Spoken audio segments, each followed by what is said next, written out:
नमस्कार, जेके चैनल के Facebook live page में आप सभी का स्वागत है। आज मैं और मेरे सहयोगी जिस टॉपिक को लेके आप लोगों के पास आए हैं वो बहुत ही ज़रूरी है, क्योंकि प्राइवेसी नाम का एक शब्द है जो कि हर किसी की लाइफ में बहुत ज़रूरी होता है। और किस तरीके से हमारी प्राइवेसी कोई और यूज़ कर ले, या हमारी प्राइवेसी से बनाए हुए हमारे ऐप्स या हमारी कोई भी चीज़ें या हमारी वीडियोज़ या फोटोग्राफ्स कोई दूसरा कैसे देख सकता है, ये भी हम आपको समझाएंगे। लेकिन मुद्दा जो है, किस तरीके से इंडिया ने जो सर्जिकल स्ट्राइक की है चाइना के ऊपर, उनके 59 ऐप जो हैं वो बैन कर दिए हैं, और किस तरीके से क्या कुछ होता है, इसी पे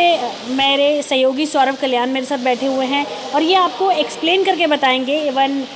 दिखाएंगे भी कि किस तरीके से जो आपकी प्राइवेसी है वो कैसे लीक होती है, और जो आपका डाटा है, इम्पोर्टेंट डाटा है, वो कैसे जाता है। शायद कुछ लोगों को नहीं मालूम होगा कि जो चाइनीज़ 59 जो चाइनीज़ ऐप थे इंडिया ने जिन पे बैन लगाया है, रीज़न चाहे कुछ भी रहा हो, चाहे वो चाइनीज़ कंपनी हो या कोई और कंपनी हो, कोई भी कंपनी हो, लेकिन किस तरीके से आपकी प्राइवेसी को लोग हैक करते हैं या लोग देख लेते हैं, किस तरीके से होता है, ये सौरभ से जानेंगे। सौरभ, जिस तरीके से ये चाइनीज़ ऐप यानी कि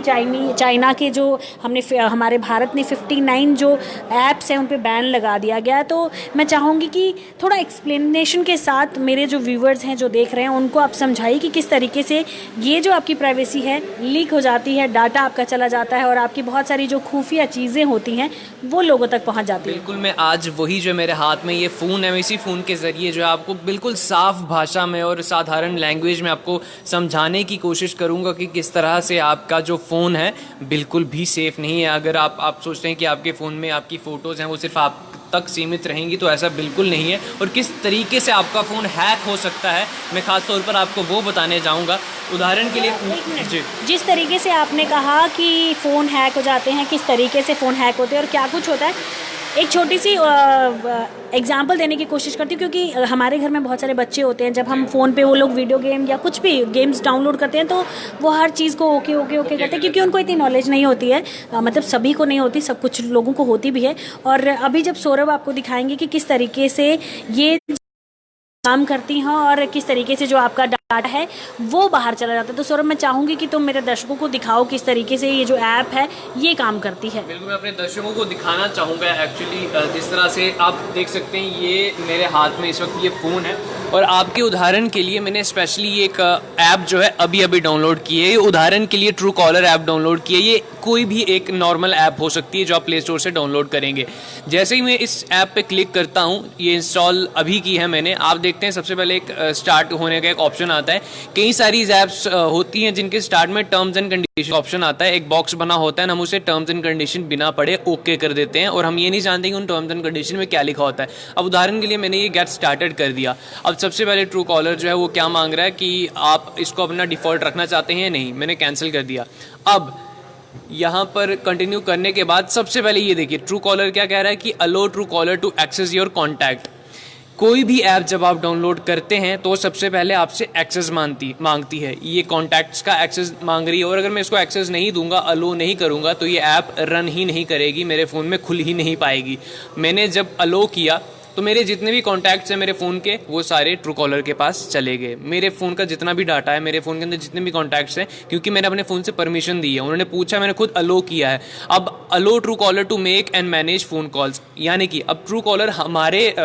होते हुए अपनी तरफ से फ़ोन कॉल्स भी हमारे नंबर से मैनेज कर सकता है। अब मैं उसको भी अलो करूँगा। अब allow Truecaller to access your phone call logs, यानी कि जितनी भी मेरी फ़ोन कॉल लॉग्स हैं, जितने भी मुझे दिन में कितने कॉल्स आ रहे हैं, कितने मैसेजेस आ रहे हैं, उसके लिए भी एक्सेस मांग रहा है। मुझे अलो करना पड़ेगा क्योंकि वरना ये चलेगा नहीं। अब मैसेजेस का एक्सेस मांग रहा है, अलो, और इसी तरह से बाकी ऐप्स फ़ोटोज़ का एक्सेस मांगती है और हम अलो कर देते हैं। ये सिर्फ मैंने आपको एक उदाहरण बताया, क्योंकि जिस तरह से आप देखते हैं, मैं अब प्ले स्टोर पर जाऊँगा। यहाँ पर प्ले स्टोर पे आप जब भी कोई भी ऐप एक डाउनलोड करते हैं, मान लीजिए ये व्हाट्सएप है, मैं व्हाट्सएप अगर इंस्टॉल करूँगा तो यहाँ पर देखिए अब लिखा हुआ आ रहा है verified bye play protect. Verified bye play protect यानी कि ये ऐप जो है ये वेरीफाई है, यानी कि ये टर्म्स एंड कंडीशंस जो है इसकी जब भी आपको ये ऐप डाउनलोड करते हैं तो उसके लिए आपको एक्सेस मांगा जाता है, आपकी फ़ोटोज़ का एक्सेस मांगा जाता है, आपके कॉन्टैक्ट का एक्सेस मांगा जाता है। जब आप कोई कैमरा वाली एप्लीकेशन डाउनलोड करते हैं, उदाहरण के लिए पिक्सआर्ट, तो आपका जो कैमरा का एक्सेस मांगा जाता है, आपकी वॉइस का एक्सेस मांगा जाता है। और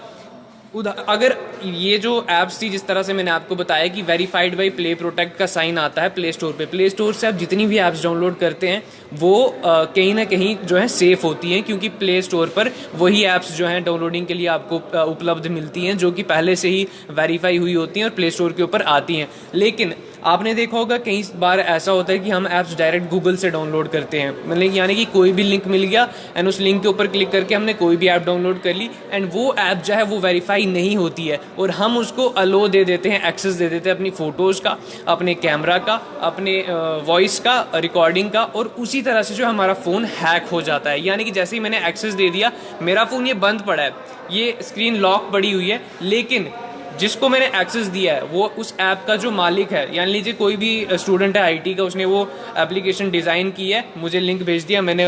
इंस्टॉल करके उसको एक्सेस दे दिया सारा, मेरा फ़ोन बंद पड़ा है, मुझे लग रहा है कि मेरा फ़ोन बंद है, इसमें कुछ भी नहीं है, लेकिन वो मेरे कैमरा को एक्सेस करके देख सकता है कि कैमरा से अभी क्या हो रहा है, मेरी वॉइस सुन सकता है जो मैं बोल रहा हूँ, क्योंकि उसके पास सारी जो है परमिशंस होंगी। एंड इसी तरह से जो हमारा फ़ोन हैक होता है। और हमें जितनी भी हम ऐप्स डाउनलोड करते हैं, हमने ज़्यादा से ज़्यादा कोशिश करनी है कि प्ले स्टोर से ही हम ऐप्स डाउनलोड करें और जो वेरीफाइड ऐप है सिर्फ वही ऐप्स डाउनलोड करें, क्योंकि वो टर्म्स एंड कंडीशंस जो हैं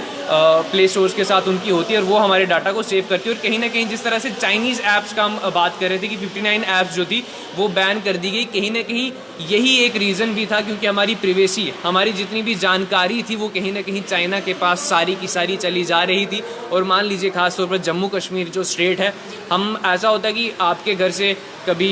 जैसे कि रेणु जी, आपके घर के बाहर से अगर आर्मी का कॉन्वे निकलता है तो लोगों की आदत होती है, देशभक्ति भी होती है कि फ़ोन में हम सेव करके रख लेते हैं अपने, कि बाद में देखने के लिए। लेकिन अगर आपके फ़ोन में जिस तरह से अगर कोई ऐप है, आपने उसको एक्सेस दिया हुआ है, हालांकि दिया ही होगा, तो वो आपका जितना भी डाटा है वो ऐप का जो मालिक है, मान लीजिए चाइना की ऐप है, हालांकि टर्म्स एंड कंडीशंस होंगी, लेकिन वो टर्म्स एंड कंडीशन तोड़ भी सकते हैं, क्योंकि चाइना हमेशा से पीछे से ही वार करता आया है। तो इस तरह से हमारा फ़ोन हैक हो सकता है और हमारा जितना भी डाटा है वो दूसरे इंसान के पास जा सकता है। सौरभ, मेरा एक सवाल है, जिस तरीके से आपने बोला कि ऐप्स, जब हम लोग कोई ऐप डाउनलोड करते हैं तो उसमें लिखा आता है कि अलोक के लिए, कॉन्टैक्ट्स के लिए, या फोटोग्राफ्स के लिए, या गैलरी के लिए, तो जब हम ये चीज़ें शेयरिट के थ्रू शेयर करते हैं, आपने देखा होगा कि हम कहते हैं कि यार ये डाटा जो है शेयरिट से सेंड कर दो, उस केस में क्या होता हो? उस केस में भी देखिए, जब आप शेयरिट के थ्रू सेंड करते हैं तो वो डाटा शेयरिट के पास तो चला ही जाता है, जितना भी डाटा हम मतलब शेयर करते हैं वो शेयरिट जो ऐप है उसके पास भी सेव रहता है, दूसरा पर्सन जिसके पास जा रहा है उसके पास भी सेव रहता है। और जिस तरह से शेयरिट भी चाइनीज़ ऐप थी उसको भी बैन कर दिया गया, तो उसका भी कहीं ना कहीं यही एक रीज़न था, क्योंकि जब हम डाटा, और ख़ासतौर पर जिस तरह से आपने कहा कि शेयरिट पर हम ऐप्स भी यानी कि ट्रांसफ़र करते थे, वो ऐप कोई भी हो सकती थी। और इसलिए ज़्यादा से ज़्यादा मैं यही कहता हूँ कि जितनी भी ऐप्स आप अपने फ़ोन में रखते हैं वो प्ले स्टोर से डाउनलोड कीजिए, क्योंकि प्ले स्टोर पर जो वेरीफाइड ऐप्स होती हैं वही डाउनलोड कीजिए। अगर आप ऐसे ही कोई भी ऐप अपने फ़ायदे के लिए यूज़ करोगे तो कहीं ना कहीं कल को जाके वो आपको नुकसान भी दे सकती हैं। सौरभ, जिस तरीके से ऐप्स हम शेयरिट से डाउनलोड करते हैं या शेयर करवाते हैं, और जिस तरीके से हम लोग, ये तो चाइना के साथ तो खैर चलिए अलग ही बात होगी, क्योंकि वो हमेशा से ऐसा ही करता आया है। लेकिन किसी भी, जिस भी कंपनी का हम फ़ोन लेते हैं या किसी भी कंट्री का हम लोग वो कोई ऐप यूज़ करते हैं, तो हर किसी के पास आपका डाटा चला जाता है। तो सबसे बड़ा सवाल जो ये आता है, इसके लिए क्या कुछ खास रिस्ट्रिक्शंस हमारे इंडिया की तरफ से होनी चाहिए? बिल्कुल, मैं बताता हूँ आपको क्या होता है। देखिए, जैसे कि मैंने उदाहरण के तौर पर आपको कोई भी ऐप के लिए डाउनलोड, जैसे मैंने व्हाट्सएप अगर डाउनलोड किया तो सबसे पहले व्हाट्सएप एक्सेस मांगेगा आपकी फ़ोटोज़ का, आपके फ़ोन कॉल्स का, और वो एक्सेस देना भी पड़ेगा, क्योंकि उसके बिना वो ऐप जो है वो इस्तेमाल में नहीं आएगी। व्हाट्सएप का काम क्या, हम फ़ोटो सेंड करते हैं, वीडियो सेंड करते हैं, और अगर हम एक्सेस नहीं देंगे तो वो फ़ोटो और वीडियोज़ हम हमारे फ़ोन से उठा ही नहीं पाएगा। लेकिन व्हाट्सएप जो है वो एक वेरीफाइड ऐप है, उसकी टर्म्स एंड कंडीशंस होती हैं कि वो अपने जितना भी जो उसका कस्टमर है उसके पर्सनल डाटा को देखेगा तक भी नहीं, वो सिर्फ उसी के लिए यूज़ करेगा, क्योंकि जो कस्टमर होगा वो खुद ही डाटा सेंड करेगा दूसरे कस्टमर तक। वो उन दोनों कस्टमर्स के बीच की बात है, जो थर्ड पार्टी जो कंपनी है, कंपनी उसके ऊपर यानी कि देखेगी तक नहीं, ये कंपनी की प्राइवेसी पॉलिसी होती है। तो इसलिए मैं कह रहा हूँ कि जो वेरीफाइड ऐप होती है वही हमेशा प्ले स्टोर से डाउनलोड कीजिए। और खासतौर पर मैं कहना चाहूँगा यहाँ पर, जिस तरह से व्हाट्सएप पे बहुत सारे लिंक्स शेयर होते हैं कि जो जियो है या कोई भी कंपनी का नाम ले लीजिए, इतने का रिचार्ज आपको मिल रहा है, 100 रुपये का रिचार्ज, जियो कंपनी जो है 200 GB डाटा बांट रही है, इस लिंक पर क्लिक कीजिए। ऐसे लिंक्स पर व्हाट्सएप पर कभी भी क्लिक मत कीजिएगा, क्योंकि आप एक क्लिक करेंगे एंड आपके उस एक क्लिक से भी बहुत कुछ हो सकता है। आपका फ़ोन उस एक क्लिक से भी हैक हो सकता है। आप क्लिक करेंगे वहाँ पर, आप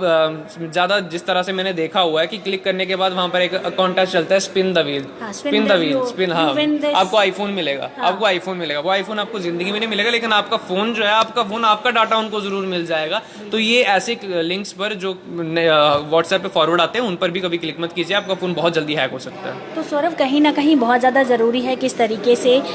जो हम लोग अपना फ़ोन यूज़ करते हैं उसको किस तरीके से उसकी सिक्योरिटी है, किस तरीके से हमारे फ़ोन में चाहे हम जितने मर्जी कोड लगा दें, पासवर्ड लगा दें, लेकिन आपका जो डाटा है वो सबसे बड़ी बात सौरभ, एक बात तो बहुत ज़्यादा ज़रूरी थी, क्योंकि आजकल 99% 9 पॉइंट यानी कि 100% जो लोग हैं अपने फ़ोन से नेट बैंकिंग यूज़ करते हैं। तो सोचिए आप, आपके अकाउंट की डिटेल भी सारी उनके पास जाती होगी। मैं एक्चुअली दर्शकों के साथ एक वाकया शेयर करना चाहूँगा। ये मेरे साथ खुद घटना हुई थी। मेरे को एक मैसेज आया, फ़ोन कॉल मैसेज आया, वहाँ पे लिखा था कि फ़ोन पे जो है आपको 2000 का रिचार्ज जो है वो बांट रहा है, इस नंबर पे कॉल किया, इस लिंक पे क्लिक कीजिए या इस नंबर पे कॉल कीजिए। मैंने ना कॉल किया ना क्लिक किया। कुछ घंटों बाद मुझे कॉल आता है कि मैं फ़ोन पे कंपनी से बोल रहा हूँ एंड आपको 2000 रुपये का, ऐसे फ्रॉड भी होते हैं, 2000 रुपये का रिचार्ज मिला हुआ है, आपके ऊपर जो लिंक है उसके ऊपर क्लिक कीजिए एंड ओके कीजिए तो आपको जो है 2000 का रिचार्ज मिल जाएगा।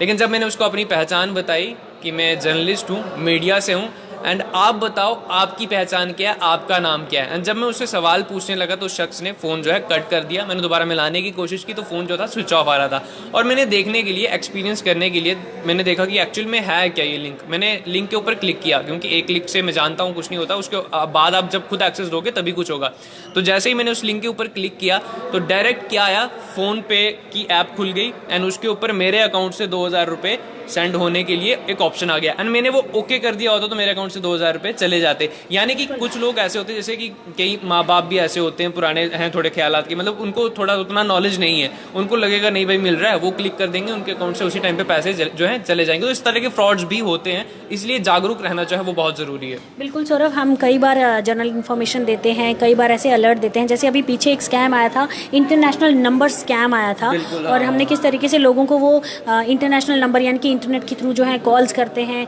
और आपसे कभी कुछ आपकी बैंक की डिटेल बोलेंगे, कभी आपका बोलेंगे कि पासवर्ड आपका बंद हो गया, आपका ATM ब्लॉक हो चुका है। तो इस तरीके की बहुत सारी कॉल्स और इस तरीके की बहुत सारी फेक जो मेल आती हैं, कृपया करके ध्यान रखिए, इनका आपको बिल्कुल भी जवाब नहीं देना। तो सौरभ, और कोई मैसेज हमारे जो व्यूअर्स हमारे साथ जुड़े थे? बिल्कुल, मैं सभी को एक ही मैसेज देना चाहूँगा कि आप ज़माना जो है पूरी तरह से डिजिटल हो चुका है, लेकिन इस डिजिटल ज़माने में फ्रॉड्स भी बहुत तरह के आते हैं। आपको बहुत सी ऐसी मेल्स भी आती हैं जिसमें आपको कहा जाता है कि आपको कुछ फ़ोन, आईफोन मिला है, इस लिंक पर क्लिक कीजिए। व्हाट्सएप पर बहुत सारे फॉरवर्ड्स आते हैं कि जियो जो है 200 GB का डेटा मांग रहा है। और ख़ास तौर पर मैं बार बार यही कह रहा हूँ कि जब भी आप कोई फ़ोन में अपने एप्लीकेशन रखते हैं, ऐप डाउनलोड करते हैं, तो वो प्ले स्टोर से कीजिए, ना कि, या आपके पास एप्पल का फ़ोन है तो एप्पल के स्टोर पे जाके या डायरेक्ट ब्राउज़र में जाके जब कोई भी चीज़ डाउनलोड करते हैं वो ऐप जो है वेरीफाइड नहीं होती है। वो मान लीजिए, मैं आपको सिंपल सा उदाहरण देता हूँ, मैं इंजीनियर हूँ, मैंने अभी IT मतलब क्लियर की है एंड मैं जानता हूँ ऐप किस तरह से डिज़ाइन करनी है, किस तरह से बनानी। मैंने एक ऐप डिज़ाइन कर ली जिसका सिंपल सा मोटिव है कि मैं सारी परमिशंस आपसे ले लूँगा एंड आपका पूरा डाटा ले लूँगा। मैं आपको उस ऐप का लिंक भेज रहा हूँ व्हाट्सएप पे कि हाँ भाई देख, मैं आपका फ्रेंड भी हूँ, आजकल दोस्त भी ऐसा करते हैं, हाँ भाई ये देख ले ऐप आई है, नहीं बहुत मस्त है तो उसको डाउनलोड कर ले। एंड आप उसको डाउनलोड कर लोगे लिंक पर क्लिक करके एंड उसके बाद सारे एक्सेस दे दोगे, ओके कर लोगे, ऐप तो चल रही है, लेकिन आपको ये नहीं पता कि आपका सारा डाटा जो है उस दूसरे शख्स के पास पहुंच चुका है। तो इसलिए ज़्यादा से ज़्यादा जितना हो सके प्ले स्टोर से ऐप्स डाउनलोड कीजिए और वेरीफाइड ऐप्स डाउनलोड कीजिए और अपने डाटा का और अपने आप का ख्याल जो है वो खुद ही रखिए। तो सौरभ, बहुत बहुत शुक्रिया, किस तरीके से सौरभ मेरे सहयोगी मेरे साथ बैठे थे और किस तरीके से हम लोगों ने कोशिश की कि आप लोगों तक ये मैसेज पहुंचाए कि किस तरीके से जो है आपका फ़ोन हैक होता है और आपके फ़ोन के अंदर जितना आपका इम्पोर्टेंट डाटा होता है वो कैसे लीक होता है। और चाइना की तो हम बात नहीं कर रहे क्योंकि उनका काम ही ऐसा है, और फिलहाल जो सरकार ने 59 ऐप्स जो उनकी बैन की है, चाहे वो कोई भी कंपनी, जिस तरीके से हमने पहले भी आपको बताया कि आप अपने आप को सेफ़ रखिए, अपने फ़ोन को सेफ़ रखिए, और किस तरीके से आपको सेफ़ रहना है ये भी आप तक ही है। तो फिलहाल जेके चैनल के फेसबुक लाइव पेज में इतना ही। नमस्कार।